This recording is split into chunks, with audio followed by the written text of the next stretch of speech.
Thank you, Minnesota, for giving us the eighth worst, snowiest, coldest winter in Minnesota history. Here's what people don't realize also comes with this.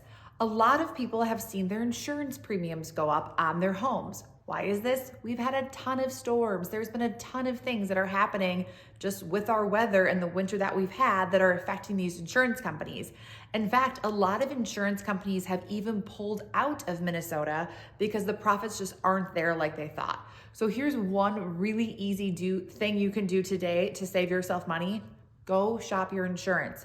Call your current provider if you use a broker or someone else. Have them revisit your policies. Make sure they have everything up to date on your house.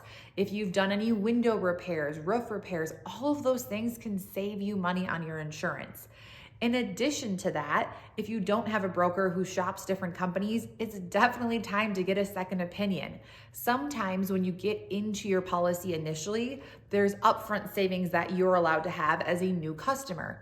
Well, those savings go away when you're no longer a new customer. Year over year, we just keep paying for them, like our cable bill or our internet or anything like that, and we don't notice those fees add up. So if you'd like a referral or I can connect you with anyone, please reach out. I'm happy to help.